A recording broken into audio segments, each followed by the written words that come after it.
This is a Rogue Media Network podcast. Your Playbook with Jay Mathis features real conversations about the ever-changing playbook of high achievers in any industry or role. Join me and my guests for unscripted, real-world conversations about what's worked, what hasn't, what they've had to unlearn, and how they adapt when conditions shift. These are candid discussions about pressure, resilience, and the discipline required to stay sharp when the game changes. Honest dialogue, real experience, practical insight you can apply immediately. This is Jay Mathis with Your Playbook podcast. I'm really excited about my two guests today. One I've known for a while, one is new relationship due to our common business, Sandler. And so I just want to introduce these two guys, and we're going to have a conversation today. I'm not sure exactly where this is going to go, but I did tell both of them that I'm probably the dumbest guy on the call. And so these guys are really going to take us deep in some great topics, a lot of it related to AI, sales integration, and so forth. So the first is Seth Mars. Seth, welcome. We appreciate you being here. Seth is the Chief Strategy Officer at Sandler, and that's the franchise I own is a Sandler franchise. So welcome, Seth. Thanks for being here. Yeah, great to be here. Thanks for having me. Seth, to remind us, how long have you been with Sandler now? Coming up on 8 months. Started in June. Okay. Yeah, well, that made sense. I saw you at one of the conferences, and let me just say on behalf of all the franchisees that may be listening, any of them, we appreciate you and the input you're providing, all the expertise at Sandler. It's huge. It's a really, you increased our confidence in some areas even more and more. Not that we didn't have it, but you bring in some unique angles. So thank you for being there. And then also joining us is Curtis Schroeder. Curtis and I have known each other for a while. Ironically, because of family and friends, we've had a connection to each other even longer than that, and which is really kind of neat. And so, Curtis, thank you so much for being here. Curtis is a company called Vericent. And Curtis, tell us, why is it called Vericent? I just found out. So tell us why. Well, when we started the company 25 years ago, I believe that the naming was the variable incentives and the mashup of those two worlds. So it started in the incentive compensation world and the movement from working in spreadsheets to working in more automated fashion for variable salesperson compensation. So it's expanded well beyond that now, but that's where we got our roots. And so variable incentives, Vericent, right. I think it's stuck. I like that. That's a good, the name will stick with us now. Now, you two guys have known each other for a while. Tell us a little bit, maybe, Curtis, go ahead and tell us, when did you first meet Seth? Where did that start? I've known of Seth for a long time. I think our relationship, our friendship has been maybe three and a half years, something like that. Yeah, Seth? yeah. First time we met like right when you started at Dreamforce. That's right. Talk about like what's going on in the market, how things are going. Because I covered when I was at Forrester, I covered the sales performance management space, and Vericent is a very key player in that space. So I talked to them a lot, and so we talked a lot. But then we continued talking after I left, and it's actually, I think we talk more now than we did before. I know, and I'll say when I knew that Seth was a guy that I wanted to have a longer term relationship with. I don't know if you remember this, Seth, but we were actually in London, and we met up for breakfast at London. Yep. It was over what has now become one of my favorite dishes. It's called shakshuka. I think it's like an Indian dish that's kind of a spicy tomato-based egg thing. And we had such a good conversation over that breakfast. I was like, I need to stay connected with Seth. So that was impactful for me, but he's been a good friend and a thought partner for a long time now. Is this a normal thing where you connect relationships to the food you ate with them, Curtis? Is that something I need to know about you? That's probably true. So I'm not have to go back and catalog my relationships, but that's probably a fair assessment. That's a lot of pressure. And if I call Curtis and say, let's go to lunch, we'll have to see what we end up with. That's right. To eat. Yeah. Well, it is cool for y'all to collaborate, talk about various things in the marketplace, sales integration, sales reinforcement, AI, and the impact it's having on sales. So here's what I want to do. I want to just kind of start off, Seth, with something I heard is a part of a podcast you just did. In your podcast, you started Innovative Revenue Leader Podcast. When did that start? Is it somewhat new, or did I? Yeah, so we started it in October. In October, yeah, it just started. Very yeah. new. All right, so we both of us seasoned podcast hosts, obviously. I've been doing it for about 6 months as well as you.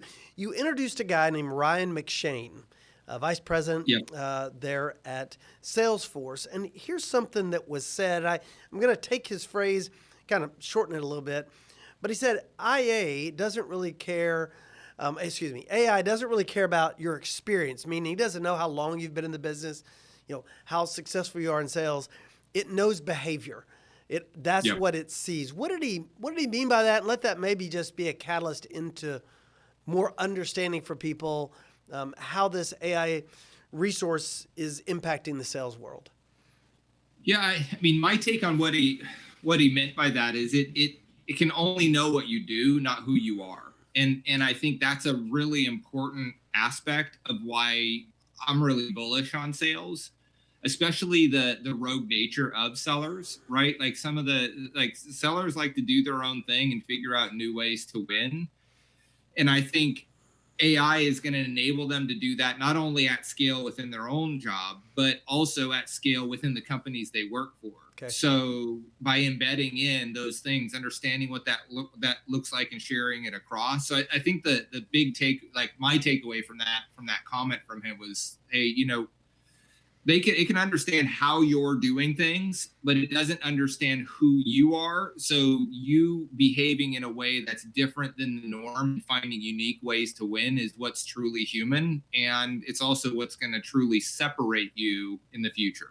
And I think you're seeing that play out more and more in this environment. It's like there was a really interesting, there was a study, I can't remember what the study was, but they talked about the sophistication level of AI is completely dependent on the sophistication level of the person. So because you ask smarter questions, right? Because you're educated to ask smart questions and you get better answers. So you can't put the same people in and get the same results because you wouldn't know the questions to answer. So it's really interesting. It also, as someone who spent a lot trying to educate myself, it makes me feel a little bit better that that education isn't getting eaten up. At least not yet, because I hope to be able to, and the thing I work towards every day is how do you ask smarter questions? How do you, Yeah, it's so true. And both of y'all probably found this, even just messing around at the base level with ChatGPT, those kind of things, you realize, the more you know, the more robust the answers are. And so we're oftentimes crippled by, if don't have experience or knowledge, we're just getting base level responses back.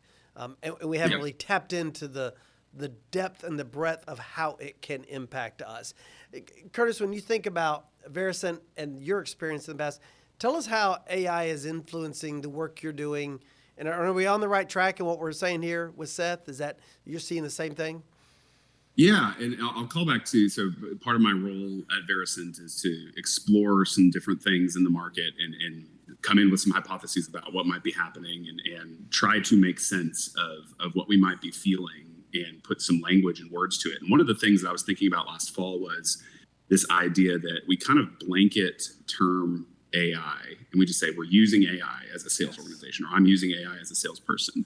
But the reality is when you start to kind of break that down a little bit, there are different use cases for AI and intentions for what it's for and how it's utilized both by an individual and by the organization. And so I had this idea that I wanted to explore about, are there things that are intended for an individual salesperson that are different and more valuable, less valuable, or just different for an individual salesperson versus what an organization, how they use AI to help their sales team. And so what we kind of explored and what we ended up kind of crystallizing was this idea that there is seller level AI. So you've got tools that were intended for individual level productivity, email drafting and call summaries and insights about prospects and assistance for sellers, all those kinds of things. And they're really good. And I'd say the organization and individuals looking at those things and saying, how do I make my individual salesperson more efficient, more effective in their interactions with customers and in their kind of daily task? How do we automate some of that?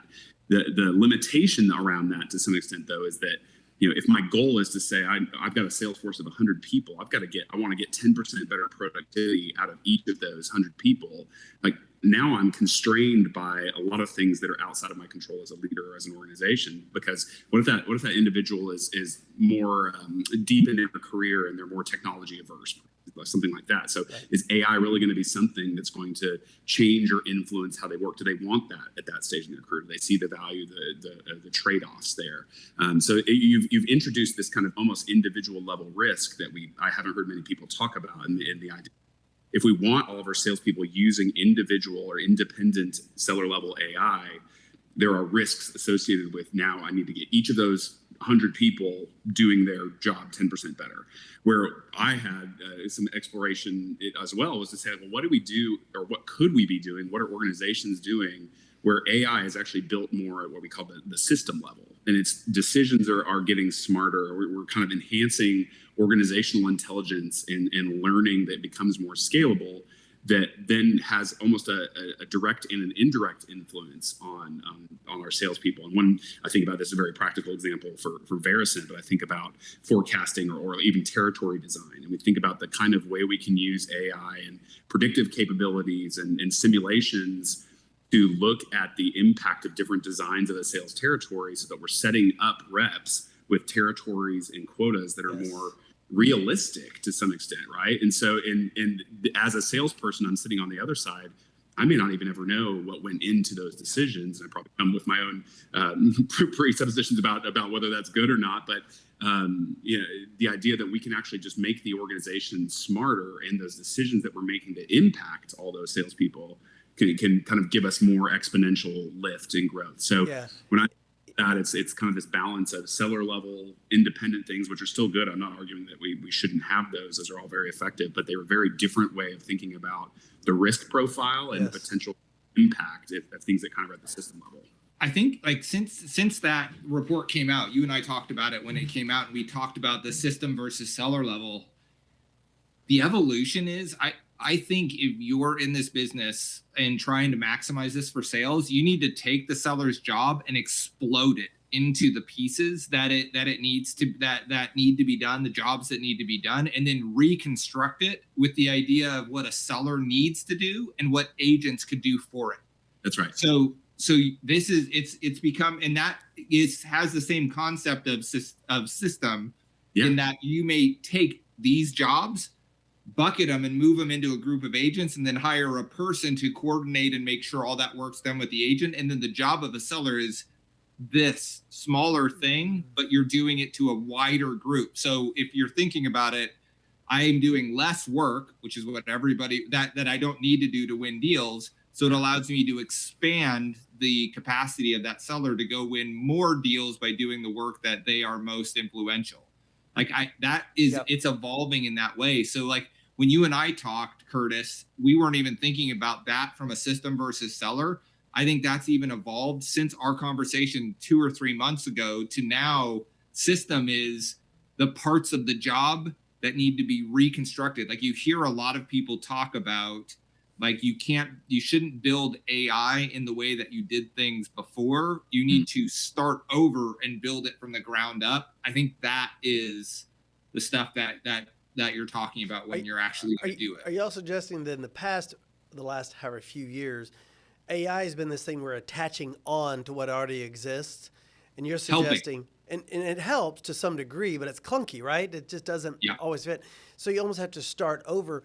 So I want to go back because this all fits together. So when the way Curtis was describing it on this call right now, I'm a seller, and I consult and train stuff, but I'm selling what I do as a seller franchise owner, and then I train people as well. So it's kind of both aspects. But Seth, you're sitting in this system level for Sandler on behalf of Sandler. So at what point though do we go from this is what Sandler is creating, this is what Verison, anybody else is creating, and when do you actually curate it for the actual individual salesperson? In other words, for Jay Mathis, what does he need? What are we going to explode and put back together for him versus Joe Smith over there, half his age living in LA versus my age living in Central Texas. Does that make sense? How tight can we make that change? So we're not here yet. So I'm not going to talk out of turn and say that this is all happening, but what is going to happen? And it can happen now with this technology is I think you're going to see training move away from, I'm going to give you the standard training. I think the fundamental methodology and structure still holds. The thing that'll morph is, before I do training, I'm going to get to know you first.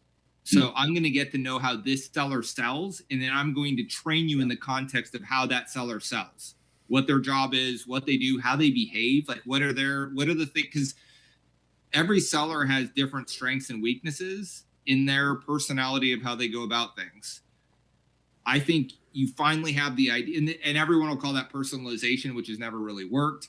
But now, if I can use this technology to better understand you, now I can fit a Sandler methodology like a glove over the top of a person, each individual person, to make it make sense for them, to make it help them win more. I think that's the evolution you'll see. So the pushback is, someone in my shoes will be like, yeah, but I've got 12 people on a virtual call, all different salespeople, right? I got an hour and a half, or in person, doesn't matter.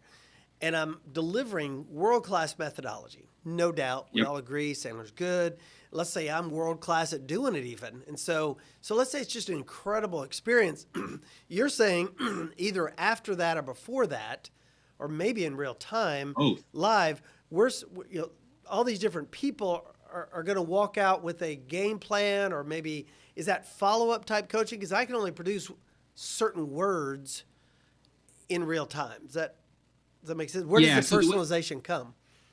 So I think it comes in a bunch of different places. Up front, you're going to want to know the person, right? Right. And when you learn the person, that's going to allow you, when you're in, and I know you've done this before. You're in a room training, or you're training online.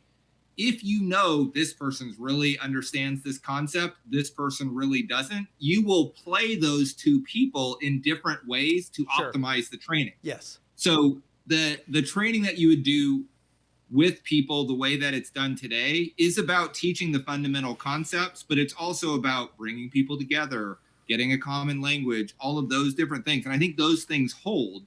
But then when you walk away from the training, how do you make it stick? And how do you make sure that these people are using it in the way that that works best? And that can happen through coaching. That could happen through custom role plays that are unified for it. That could happen through the way that you set them up to get training. So when I think about it, I think you'll see an ecosystem around that seller that lasts as a part of our service after you're trained. And then during that, that while you're working, allows us to understand where you need help. So if you need to step in, you can step in. If you need to provide information to say where you're going, what you're doing well, what you're not, that's where I think you'll see it morph. Well, don't you think also, like, you take something like Sandler's upfront contract, setting expectations. Yep. If I know someone's a high I on disc or a high C, I think eventually we can cater to that, to go, based on that, this is what yours sounds like. I want you to work on that. And maybe that's where AI sales role play comes in. So that person who's an high I versus being trained by a high C, whose all examples tend to be like Jay or not like Jay. And then, am I on the right track there? Like, can it get that granular where the person gets empowered to go, I can do this based on who I am, based on what challenges I'm having? Yeah, and it's an input, right? Like, it may mean that you need to do disc profiles as a standard before, because you're going to be able to understand that person better. And you think about, if you were to try to do that today, how hard that would be to do, right? I need to understand everybody's disc profile. I need to know who understands the training, who doesn't understand the training. And then I need to go in front of a class of people, which, by the way, you'll be going in front of a class of people probably every day this week, maybe twice. And I need to remember each one of them and be able to execute on that. It's just not possible. It's impossible.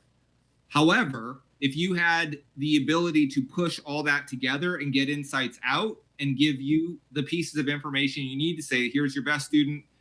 Hey, the majority of this group is high Ds. So you would be able to adjust in a nuanced way to capture that. So being able to understand and use this technology to understand your group will make you a better teacher, because there's no way a human can do all of that stuff in the timing that we need it to do. Like, we don't have the physical and mental capabilities to do it, just handling that. So I'm curious, Curtis, when you think about the research you're doing, project out a few years, what is the state of the sales profession? Like someone saying, I want to go to sales. We have Baylor over here doing a great job in their selling program, but we're going to be recruiting and thinking differently about what the seller looks like in the future, aren't we? I mean, is it a different prototype than it has been in the past? Yeah, I'll say that one thing that isn't going to change is that there are going to be a set of competencies that every salesperson will need to have. Now, those competencies change, and this is probably just the way that I think is how do you package something down into something that, like you guys were just talking about, that I can actually see. What is the profile? What are the characteristics? What are the competencies? What are the mindsets of an effective salesperson? And there'll probably be some core things that kind of stay, and then there'll be some new kinds of skills and capabilities that evolve over time. So to me, the way that I think about this and how I'm actually thinking about research right now is how do we take that kind of core of an idea of that there's these 10 competencies or 15 whatever the number is that for your role, for your company, that are effective, and we can look at we have more data than ever to know how somebody in that role is performing, and then what kind of competence. Love the idea of, Seth and I have talked about this, how do you look at Sandler competencies to some extent and then say, like, this is the profile of a good account executive at our company, or a good business development of our company, and these are the 10 things that you need. And if you can isolate down then to where there's opportunity, like Seth was just saying, then I know which levers to pull, which knobs to turn on that individual that kind of balances what we know is good for the role, but also where there's opportunity for the individual. Now, the part that you're talking about projecting out, I'm actually working. So part of my role, my career, I've never sat in one camp of industry versus academics very well. I've tried to keep a foot in both of those, and I think they kind of play off of each other. But I'm working on an academic paper right now that is based on the idea that there are new skills that a salesperson needs that have been influenced by AI that we didn't have to deal with before. And I think this is only going to accelerate. And the one that we're talking about in this paper, kind of conceptually, we're calling it salesperson AI wisdom. And it's the idea that when a salesperson deals with an AI or is presented with an AI output, a pricing decision, a profile of their customer, or a generated email, whatever it is to send, there's now a new kind of wisdom or new sales skill or capability that salesperson needs to have to know, is this good to send or to act on? Is it, do I need to make adjustments? Do I need to discard this? And I'm not just talking about like the quality of the output, but it's coming with an implied action for you to take with it in many cases. Yeah. And so it's just, and we're still kind of exploring this idea, but the broader thing here is that that's kind of a new capability that you could call it judgment or discernment or wisdom, and maybe that translates to some other kinds of things in a role, but never has the volume, the intensity, the implied prompt happen so frequently than it is right now with AI kind of generated prompts and outputs that salespeople are encountering. So when you ask about the kind of future things that I'm looking at, is it anchored in this idea that there are competencies that a salesperson needs. There's competencies and characteristics of a sales leader, a chief revenue officer, whatever it might be. Sure.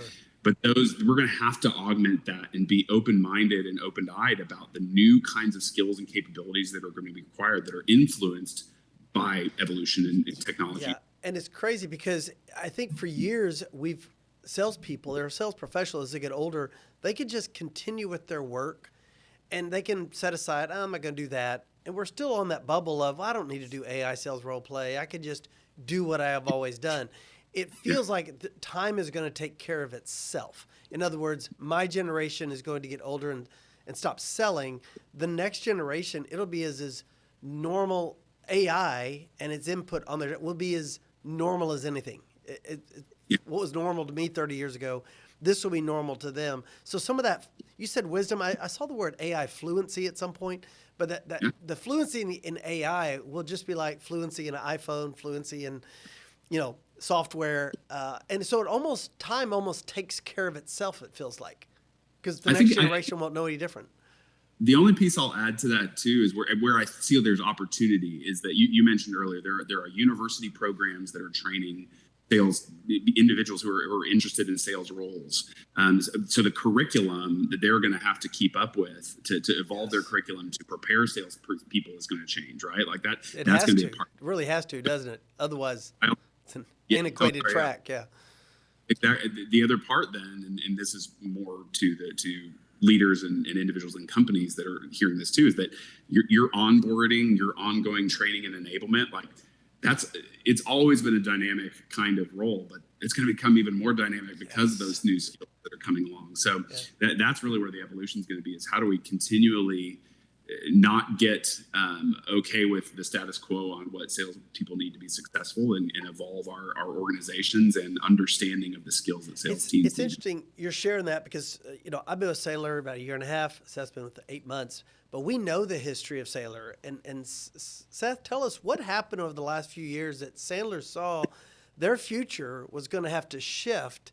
COVID obviously compelled them to make some changes like it did for a lot of companies. Yeah. But what have when we think about loss and success in a company, where did they enter in to go, we're either going to not make it in this space unless we make these changes? It seems like what's happened. Yeah, and I mean, I think COVID and moving to online was like everybody had to make that switch, so Right. it became very so straightforward, and it just kind of has never gone back. It was a new skill you had, like to the points earlier, a new skill you had to learn or you don't survive. Right. In terms of where we're going, I think that the curiosity around this from like Sandler in general, Trilliad in that group is how do we evolve in this world? Like I think everybody can look at this and at least for like white collar workers, right? This is kind of the equivalent. A lot of people believe this is the equivalent of like manufacturing and all this is going to cause that kind of change in the roles and how they exist. So looking at it, it's like, how do we make sure we're taking a fresh perspective on the market? We believe we have something, and I agree in terms of our methodology and how we teach, because Sandler goes beyond just like, hey, here are the blocking and tackling of how you do sales. It's behavioral. It's talking about the person, which is really critical. Right. But we can also be a little crusty about this stuff too, where we're sitting back and saying, oh, I'm gonna teach the same way I did before. All of this is what's going on, and that is not going to be the way training's done in the future. It just won't be. Our value very much will still be there if we move down the path of being in tune with the way the market is working. So like the things that you were talking about, like Curtis, that you were saying, like the delta between like where you are and like going from a person who this is how I've always done it to here's the way you're going to do it in the future. To me, we've got to be right in the center point, because if you're trying to be on the front edge of this, you're going to waste so much time doing stupid stuff that doesn't actually add value. But if you're too far behind it, you're going to get left behind, and your peers are just going to be better at you because they have better tools than you do. So like trying to find that middle ground for a seller to be able to help them succeed, not overextend into something that just becomes a waste of time and you spend all day on ChatGPT, but like one where you're productively using the technology as it goes. That I think is the goal for Sandler. Like use this to add value to what we think is a really strong methodology. So let me ask both of you all this question. Let's step away just to sales for a second. Pull the lens out. Just sales and leadership, organizational excellence, 3 things that I spend my time on. They're all impacted by AI, right? So how do we stay in that delta where we're not trying to get, just experiment too much on the front end? But people who are working right now in these different roles, how do they stay in that delta? What would you say are the 3 or 4 resources we have with AI that can really be a catalyst for a leadership team, for an entrepreneur, for a salesperson? Let's talk like real names. Like what's out there that we need to be utilizing now, not getting ahead, not falling behind, but staying in that space. You want to go, Curtis? You start, Seth, if you got something. Yeah, I mean, trying to think through like the let me interrupt for a second. I'll just say this. Like I tell people all the time, Fathom AI.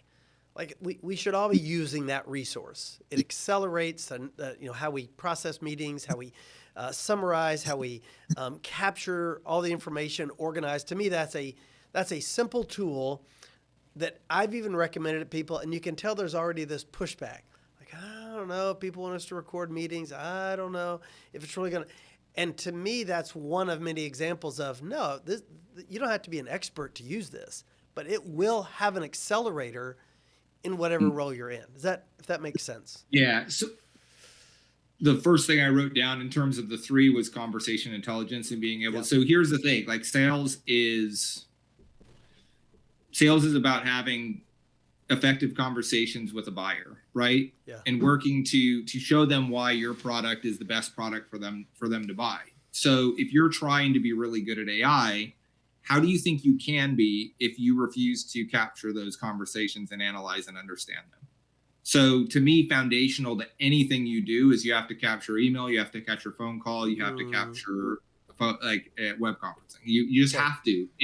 And not to babysit the seller, but so that you can give the seller the insights needed to win the deal. Right. The other thing is, like, once you do that, which that has to be one, you can't do any of the cool stuff with AI without that. Just can't. Like you can't do it. But once you get the layer deeper, now you need to start offloading work to AI. Like Curtis, you were talking about like, oh, instead of you looking at how do I create an email, now I'm looking at the draft of what that email would be. So you need to switch away from creating an email to creating a draft and reviewing it, which will probably be 30 seconds faster per email minimum. You need to get yourself in the habit of actually doing that. But there's more tools coming. Everyone used to complain about how many fields there were in like a CRM opportunity object and how on earth could a seller update all of those. Now you can go nuts because you just assign and set those fields up that when the conversations are happening, you just have that updated for you.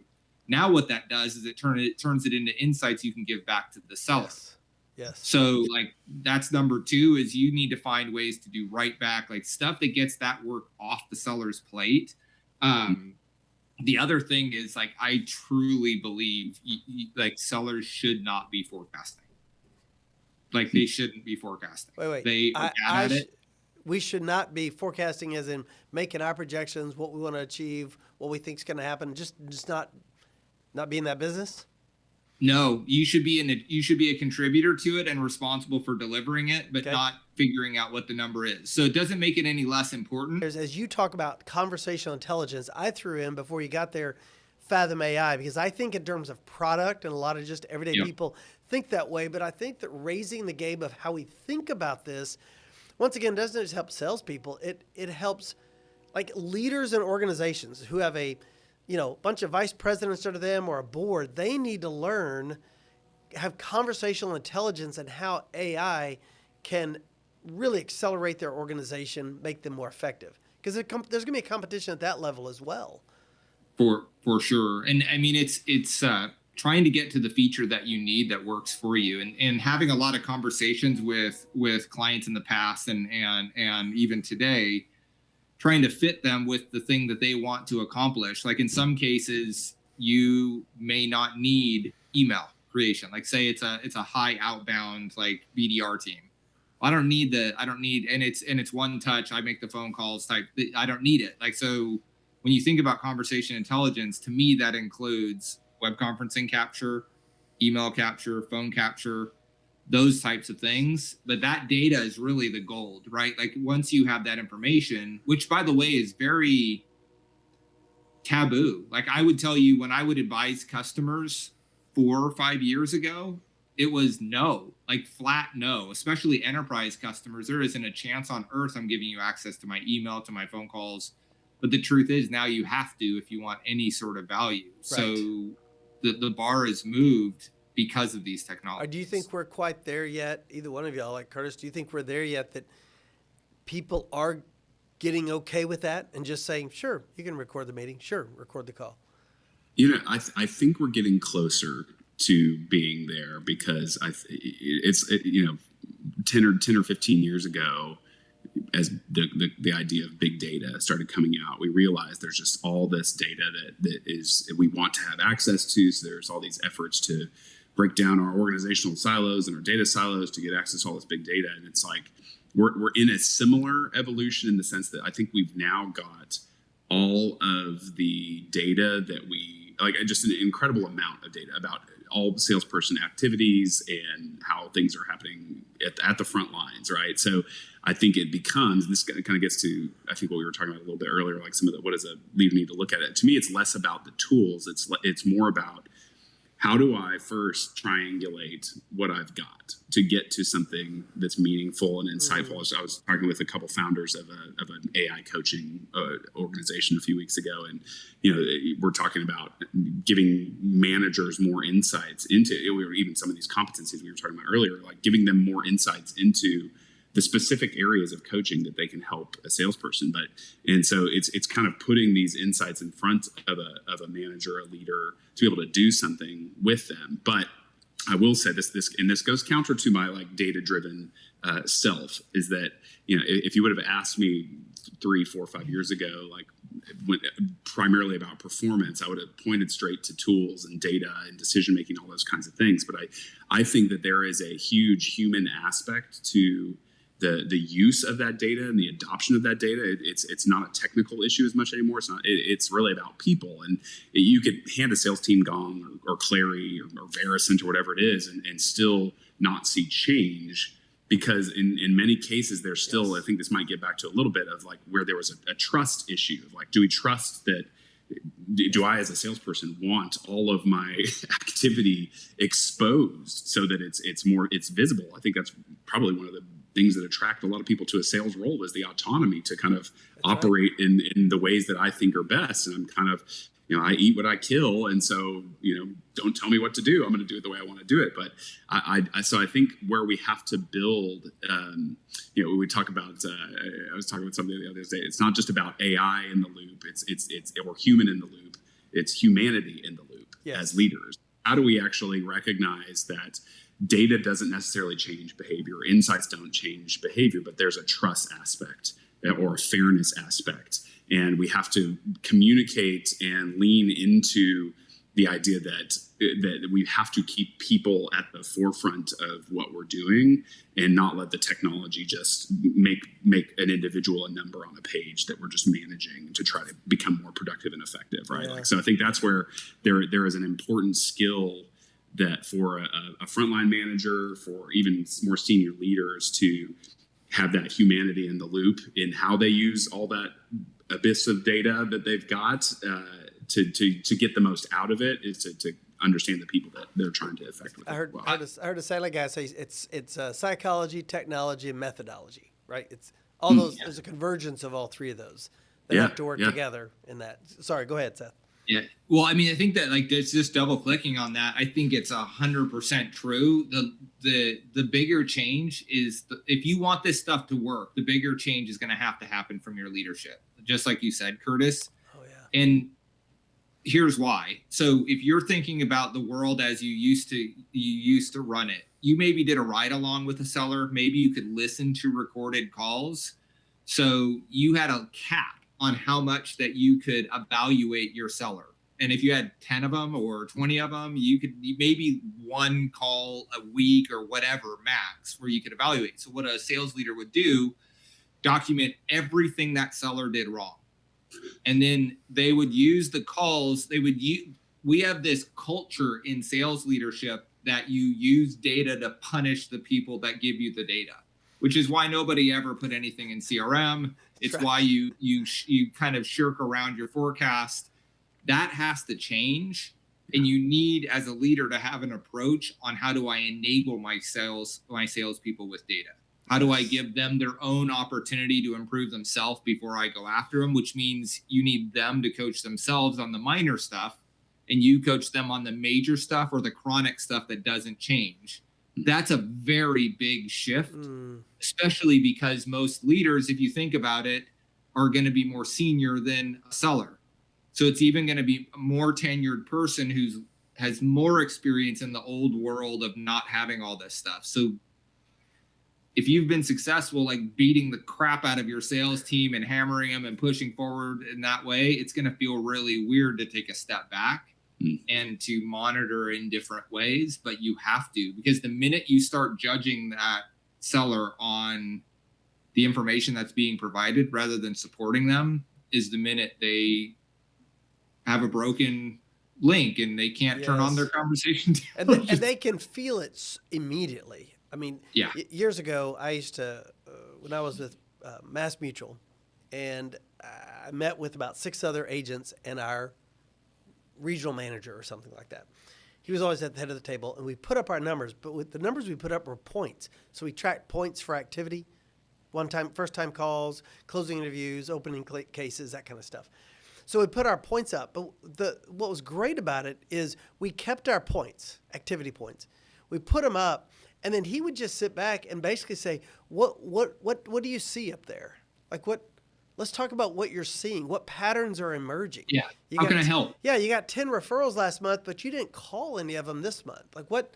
Now I know how to train you because clearly you have call reluctance, or it's not going well, or you've tried to close 10 times and haven't sold anything.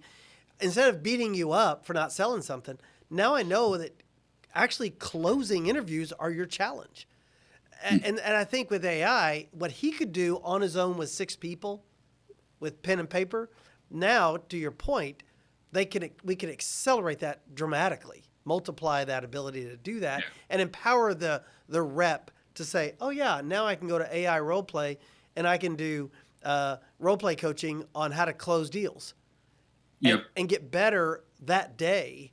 And I think that's where, it multiplies. And once again, I think some of this is going to take time.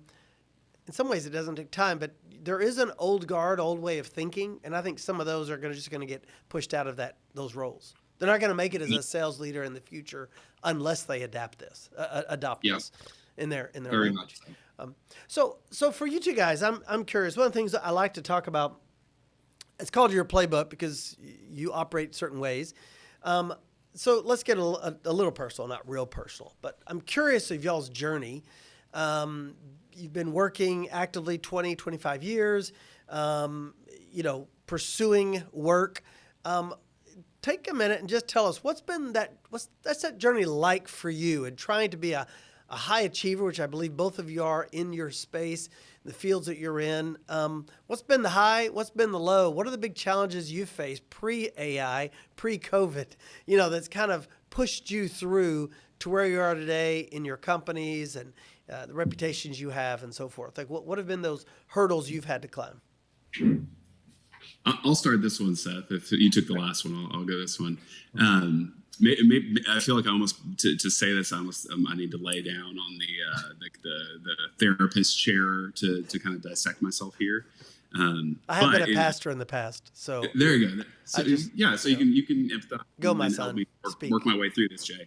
But truly, in a moment of vulnerability, I think the hardest thing I've had to deal with is this balance of success and insecurity, and constantly feeling like I have to justify my contribution as a business professional. And I will say, while there may be some psychological challenges that kind of I've had to work with through that, it's a little bit of a superpower if it can be harnessed in a way that's not overly detrimental, because I think it's been something that's propelled me to keep pushing when my motivation or my willpower has been more low, I guess.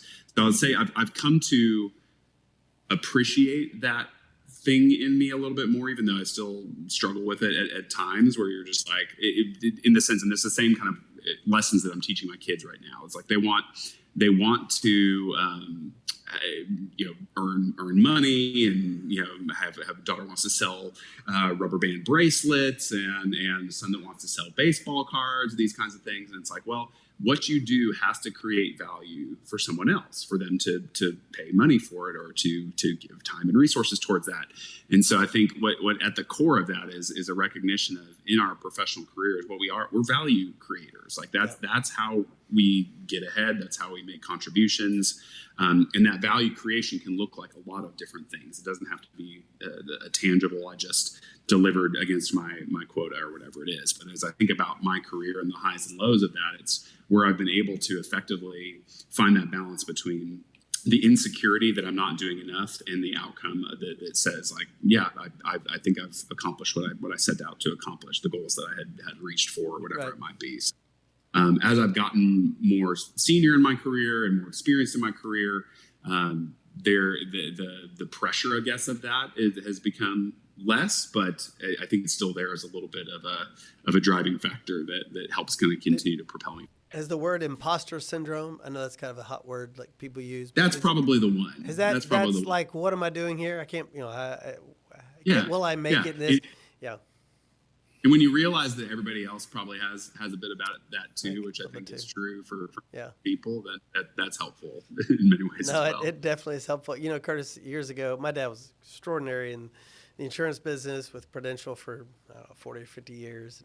This wonderful career. And I remember he told me one time, he said, which was counterintuitive to what the sales world was telling him. He would say, he said, if I set production goals, I'm not in charge of that. Other people can beat my goal. In other words, if my production is I want to be the leader in the agency, I can't control that. So he found himself saying, I'm going to just set goals that I can control effectively so I can, and it really made a lot of sense, because if we put ourselves up against all these unrealistic terms of success that other people have, it can create a lot of insecurity in us, because someone's always ahead of us. Someone's always selling more, leading more, building more, whatever those things are. So yeah, I think you're right to figure out, helping your kids figure out, well, what is high achieving success, productivity, satisfaction, all those words mean, but they can't be benchmarked against other people because we can't control that. That's right. And that's good. Right. That's good. All right, Seth, how about you? Yeah, definitely in the imposter syndrome camp. So I won't go down that. I won't go down that path. So to me, my career's had three moments. One, when I was very little, I knew that I wanted to be in business since I was like a little kid. I was the nerd who took business classes in high school, was a business major, degrees in business. Like I've known and wanted to be in businesses working since I was probably old enough to even know what that meant. So that's what started off my career. I had another moment when I was in operations for Apple at the time in 2020. And I knew at that point in time, I realized like the way to really make a difference is in go-to-market. Like the hardest thing to do in a business is to sell something and to be able to build and grow your business. So I tilted at that point in time, and everything I've done since then's either been in customer success, marketing, or sales, like really working to find ways to use my experience to try to help businesses grow. And then the third thing happened about 6 years ago when I started working at Forrester, which was just realizing how much I love being able to help other businesses, people, and support in that way. I got that in spades, was able to do a ton of it. And that's kind of guided me. Like those three moments have kind of stacked up and guided me to where I am today, with including the full on imposter syndrome around. Is what I'm doing valuable? Am I helping? Yeah. All that stuff. I'm sure there's someone else that can do this better. What am I doing here? Yeah. Somebody just tell me. Yeah, but we just keep pressing on. That's really good. There's a guy in Waco, I won't say his name, but he has stories like that of as a kid, like just kind of geeking out on business and entrepreneurship and all that, and knew that was going to be part of their life, his life, and it has, as it has for you. So yeah, our experiences certainly do that for us. So tell me before we wrap up, what are y'all most excited about the next few years? Like, here's a question I like to ask people. If we were sitting here on this podcast, we come back together 3 years from today, right? Exactly 3 years from today. What has to happen in your life for you to feel like, man, the last 3 years have been awesome? Like I was able to do this, and like, what are those things that are exciting you that you would like to talk about 3 years from now? Let's start with Seth. I mean, if I could navigate through these 3 years, and help a bunch of people also navigate through these 3 years and be successful. That, to me, like with what's going on, the way jobs are changing, and you sit 3 years from now and go, we are all in an amazing place. We're all doing jobs whose titles didn't exist back when we were 3 years ago, but we're all doing well. We're all making a difference. That would be the ultimate for me. Okay, so my follow-up is selfish, this question. I'm a 59-year-old franchise owner of Sandler, okay? What should my practice look like 3 years from now if I still want to be active in working in this business? What should it look like that it probably doesn't look like over the last 5 to 10 years if I was doing it that long? Yeah, you'll be teaching the core of the methodology, but in a completely different way with completely different tools. It won't even. It'll look radically different the way it does now. I believe it will. Okay. All right. I'll just hang on for the ride, and see what that does. That's good. Curtis, talk to me. What do you think? Yeah, I heard somebody that is much more wise than me say, and has more right to be wise than me say, I've stopped trying to predict what's going to happen in the future as a result of AI, these kinds of things, just because it's happening so fast that there's things that we can't get ahead of. So I don't know what exactly it's going to look like in 3 years, but I will say that our CEO uses, and it's become kind of a mantra in my life, and a lot of what I do is this idea of relevance is just we have to find ways to stay relevant. And for me, that's can be everything from understanding the things that we're talking about today, like what are the implications of the technologies that are in front of us, and how do we use those well, or what are the implications of the people and the human aspects of what we do, and how do you shepherd that well. And so for me, I guess when I think about relevance and what I hope in the next 3 years or so, it's really kind of more my life philosophy to say, it's the belief that I think that excellence and empathy are not opposite things, that you can be data driven, you can be evidence based, which is the core of my academic world training, but you can also be deeply human in that too. You can be pursuing precision and effectiveness and lead with care. So to me, it's how similar to what Seth said. Can I help other people be successful? I realize kind of the force multiplier of some of the work that I can do, that there's still a place for one-on-one relationships and development. And I very much cherish and want to continue to invest in that. But where can I do things that can help 10 people or 50 people or 100 people be more effective and more purposeful in how they lead, how they operate. So I hope that's a broad enough goal and objective that there's a lot of different ways that can be met, but I think that's probably the core. Yeah, I like the word relevance. It's funny. I oftentimes kind of have a word, like lately my word has been resilience. Like I want to be resilient to things, so be relevant in that.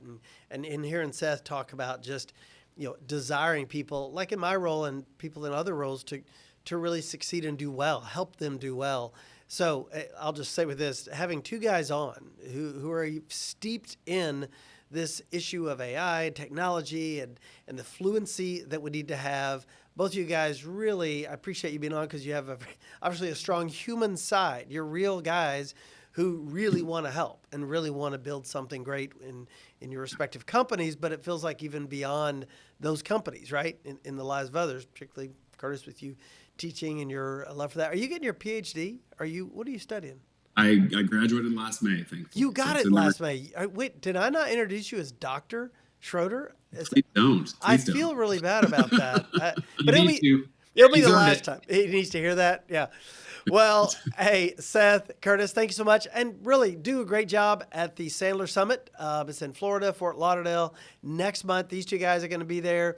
I'll have to miss it, but I'll certainly watch you guys virtually online. I'm taking advantage of AI tools. I'll watch it virtually online. So appreciate y'all joining me. This has been Jay Mathis with Your Playbook. Your Playbook is powered by Sandler, a global provider of sales and leadership methodology backed by data-driven solutions designed for measurable, continued success. Check out Sandler.com. And a big shout out to Rogue Media Network.